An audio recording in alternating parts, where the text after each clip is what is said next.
Ya, swing high, swing low, kemudian swing high kembali dan ditutup di area tengah. So, siapa yang menang? Apakah bullish atau bearish? Well, kalau Anda perhatikan detail pergerakan, sebetulnya kalau kita lihat di pertengahan malam meskipun dengan penurunan sampai 1789, kita tidak bisa menyimpulkan bahwa itu dalam tekanan bearish atau bahkan pemenangnya adalah bearish. Karena mau tidak mau, Anda juga harus akui penutupan tersebut terjadi kembali ke titik tengah. Nah, di sini pun sisi bullish tidak mengalami kemenangan. Kenapa? Karena juga area kenaikan lagi-lagi mengalami depresiasi atau pengurangan dari zona high sebelumnya. Jadi formasinya kurang lebih seperti ini: lower high dan lower low. Tapi kalau kita perhatikan lagi area pattern ataupun pola yang sempat kita tayangkan kemarin, yaitu terkait dengan falling wedge, itulah yang exactly terjadi. Jadi kalau kita simpulkan dari tiga pola tersebut, ada head and shoulder, kemudian ada double bottom, dan juga ada falling wedge, maka dari ketiga tersebut double bottom sempat mengalami keunggulan, tapi ternyata gagal untuk mencapai teritori neckline. Dan itulah sebabnya muncul dengan falling wedge berikutnya, di mana falling wedge ternyata sampai saat ini, sampai detik ini, kita sudah sempat lihat dia sempat terbenam sampai 1789 dan tidak terjadi breakout, lalu kemudian dia rebound ke tengah, dan hari ini, pagi ini pun kita melihat dia sudah break area resistance. So, strategi pagi ini kita melakukan sell, ternyata terkena stop loss, so kita harus prepare untuk switch strategi menjadi buy. Nah, tapi walaupun saya mengganti strategi menjadi area buy, saya juga tetap harus melihat dari sisi resisten, di mana teritori 1813, 1818 itu adalah area yang cukup panjang dan melelahkan, tapi juga sangat-sangat efektif dan mungkin saja terjadi rejection kembali. Jadi, untuk saat ini kita tidak bisa menyimpulkan adalah sisi bullish ataupun sisi bearish, setidaknya sampai teritori salah satu resisten besar ataupun support besar itu mengalami penembusan ataupun breakout. Nah, untuk malam ini kita akan terfokus kepada satu data saja, new home sales, di mana prediksinya atau perkiraannya adalah mengalami kenaikan tipis 0.792 M dari 0.769 M. Dan saya yakin bahwasanya investor masih tetap belum akan terlampau agresif, setidaknya sampai hari Rabu atau Kamis dini hari. Kenapa? Karena yang kita nantikan sampai saat ini adalah FOMC meeting dengan kejelasan antara taper atau belum saatnya taper. Jadi kalau misalkan Anda melihat dari sekian banyak areal-areal yang terjadi, pergerakan yang terjadi di 2 minggu terakhir terutama, kita terjebak dalam posisi sideways. So, hati-hati, jangan menyimpulkan atau terburu-buru menyimpulkan ini dalam fase bearish ataupun fase bullish. Kita belum berada di areal sana, karena semuanya akan ditentukan di pertengahan minggu ini. So, kalau kita lihat juga dengan comparison yang ada, maka seharusnya 1806 ini akan menuju atau menguji area 1812 atau 1813, tapi 1813 mungkin saja akan terjadi rejection dan di situ mungkin akan kembali turun. Tapi apakah kita harus melakukan sell atau tetap melakukan buy? Well, untuk saat ini setidaknya buy itu adalah yang paling logis, tapi mungkin saja kalau ingin sell harusnya berada di area belasan nantinya. Tapi semua tergantung dari DXY dan juga treasury yield di malam nanti. Kita lihat technical view 26 Juli 2021. Irfan untuk Agrodana. Technical outlook 26 Juli 2021 jam 11.59 waktu Indonesia bagian Barat. Oke, kita langsung tertuju perhatian kita kepada dolar atau indeks dolar. Di grafik DXY daily chart menunjukkan potensi masih dalam rising wedge ya, walaupun kalau Anda lihat dari candlestick hari lalu atau kurang lebih di hari Jumat itu ditutup dengan bullish. Apakah ini bisa diasumsikan sebagai bullish morning star? Well, masih cukup jauh karena kita harus melihat terlebih dulu hari ini berhasilkah dia ditutup dengan bullish kembali apa tidak. In case ternyata hari Jumat dengan level tertinggi 93.024 itu harus dilewati. Kalau itu berhasil dilewati oleh hari ini atau candlestick hari ini, maka kemungkinan potensi morning star-nya bisa terwujud. Tapi kalau tidak, maka perhatikan area terendah dari DXY di 92.779 ya. Dari ini adalah candlestick, jadi kita tinggal cek aja dari candlestick yang terjadi di hari Jumat. Kalau itu yang dituju atau let's say dilewati, maka kemungkinan potensinya adalah melemah. Nah, kalau kita lihat dari MACD, sebetulnya kalau misalkan dilihat dari ini, kita masih dalam fase sinyal awal dari pelemahan US dollar. Dan begitu pula dengan histogram yang sudah berwujud merah atau berwarna merah, kita tinggal nantikan saja apakah dia akan lanjut menukik atau justru flat lalu kemudian dia berkembang atau mengalami kenaikan lagi. Sementara karena kita berada di sisi minggu terakhir dari bulan Juli, maka sebaiknya kita juga perhatikan grafik weekly-nya, Pertama adalah terkait dengan double bottom. Ingat bahwasanya neckline yang harus ditembus adalah neckline di tanggal 29 Maret, yaitu adalah high di 93.437. Sampai sejauh ini area high kemarin atau minggu lalu itu sampai 93.191. Jadi ini yang akan kita lihat. Kalau misalkan ternyata neckline berhasil tembus, of course ini akan menjadi sumber kenaikan, dan itu akan tertuju perhatiannya terhadap FOMC meeting di hari Rabu atau Kamis dini hari. Nah, ini juga akan berpengaruh terhadap grafik monthly, di mana grafik menunjukkan candlestick bulan lalu ditunjuk dengan potensi bullish harami atau engulfing, ya. Ini adalah bearishnya, lalu kemudian ini lebih tinggi, berarti ini adalah bullish engulfing. Nah, yang jadi permasalahan adalah kalau kita lihat secara keseluruhan juga, ini adalah double bottom pula. Jadi ada double bottom di weekly, ada double bottom di monthly. Nah, neckline-nya untuk monthly-nya sendiri berada 93.275 ya, atau 93.437. Ini di area high di bulan Maret. Nah, jadi ini yang akan kita nantikan. Sementara MACD-nya agak sedikit meyakinkan. Dia bisa saja menukik lalu kemudian cross di bagian ini. Tinggal tunggu saja apakah histogram sudah memberikan sinyal aba-aba atau tidak. Jadi semuanya terfokus di hari Rabu atau Kamis dini hari. Nah, sementara untuk hari ini intraday-nya kalau kita lihat dari grafik H4, kecenderungannya ada pola yang bisa saja dia akan terkoreksi kembali sampai zona sini, ya. Inilah trendline kita. Kalau misalkan so far so good ya, pergerakannya mirip dengan apa yang kita harapkan, tinggal kita lihat saja apakah dia akan koreksi sampai area support atau hanya area arsir ini.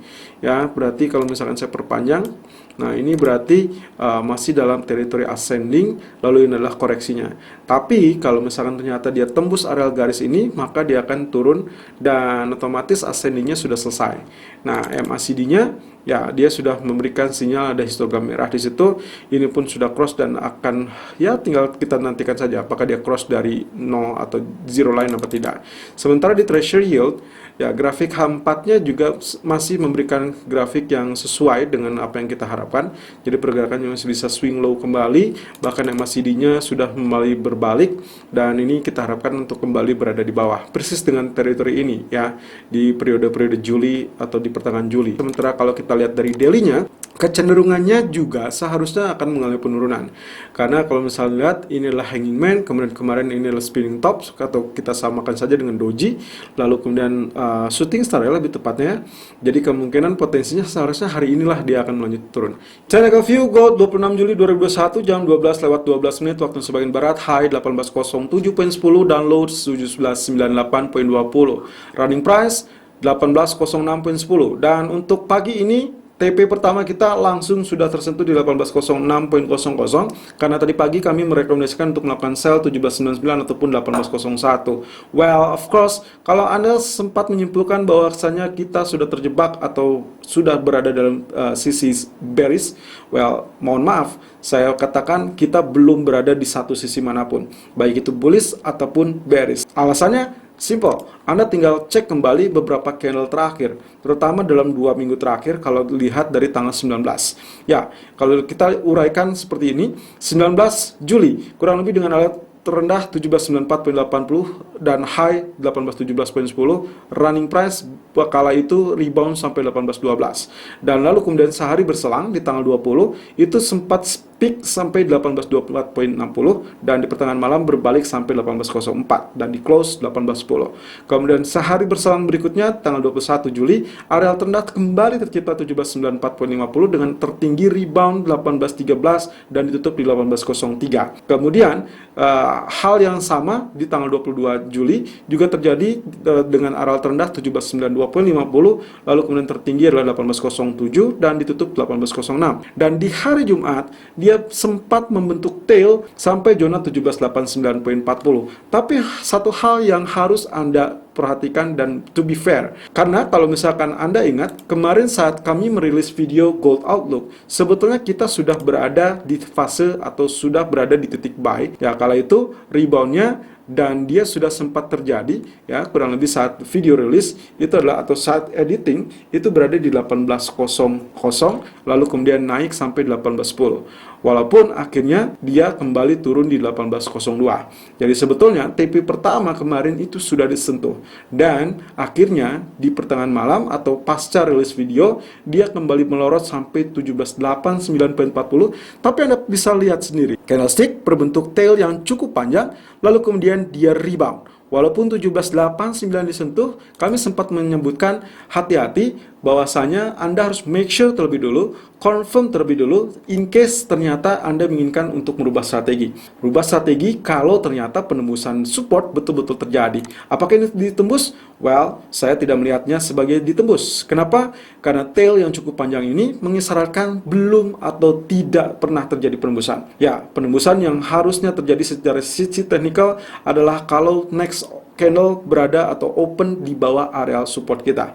Dan Anda lihat sendiri. Jadi, menurut data tidak ada penembusan sama sekali. Sementara kalau kita perhatikan lebih detail lagi di grafik daily, ini adalah 3 candle doji. Artinya, kemungkinan pun masih bisa terjadi dan cukup berimbang. Itulah sebabnya saya selalu menyebutkan sideways trap, di mana kita sempat melihatnya sejak 2 minggu terakhir dari tanggal 19 itu berada di teritori yang sama. So, 1790 sampai 1824 itulah teritori sideways yang cukup panjang dan memang menjebak. Jadi kalau misalkan Anda menyimpulkan itulah bearish sudah menguasai, no. I said no karena memang secara teori teknikalnya itu belum terjadi. Hari ini apa yang kita nantikan? Hari ini sama halnya dengan 2 minggu terakhir, di mana candlestick area low 1789 kita jadikan acuan dan bahkan tailnya tersebut itu sudah diperhitungkan. Walaupun kalau kita perhatikan lagi area biru 1793, 1796 itu masih cukup efektif dan kita harus melihat dari real body-nya. Artinya kalau kita to be fair, maka area 1813 lalu kemudian 1790, maka itu adalah area range yang harus ditembus. Mana yang akan ditembus, resisten atau support, barulah kita akan menyimpulkan salah satu sisi sudah mulai memenangkan kompetisi, yaitu bullish versus bearish. Nah, sampai itu terjadi, kita belum akan melihat agresivitas karena kita masih harus menunggu FOMC meetings di hari Rabu atau Kamis dini hari. Nah, terakhir di grafik H1 yang membuat alasan kenapa tadi adalah melakukan sell, kurang lebih arealnya seharusnya dia swing terlebih dulu sampai teritori yang sama. Nah, disinilah letaknya mungkin saja kita terburu-buru atau terlalu terburu-buru menyimpulkan untuk melakukan sell. Dan itu sangat wajar. Karena kalau misalkan kita lihat swing low-nya, maka kemungkinan dia harusnya akan terjadi sampai 1794. Tapi apa yang terjadi? Lagi-lagi kita tertipu. Dan kalau misalkan kita gunakan areal garis yang sepadan, ya, sebetulnya dia sudah mulai tembus di sini. Artinya seharusnya Anda sudah switch melakukan buy persis dengan teritori yang saya tandai di dalam grafik pagi tadi. Di mana kalau misalkan terjadi breakout dari area resistance tersebut, maka silakan follow buy. Nah, tapi apakah seperti demikian? Tentunya kita juga jangan terburu-buru untuk melakukan switch buy karena area buy berikutnya atau area resisten berikutnya akan cukup dekat di teritori 1811 ataupun 1814. Ini adalah area yang harus diperhitungkan pula. Sehingga untuk menghindari kemungkinan false breakout ataupun yang lainnya, maka diperlukan konfirmasi 2 candle.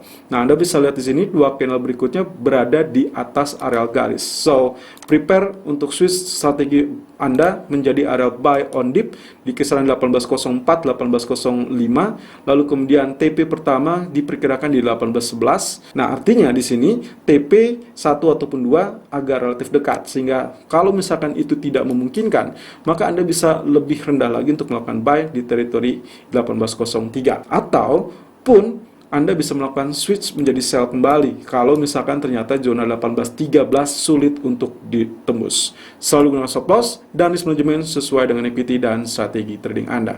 Irfan untuk Agrodana.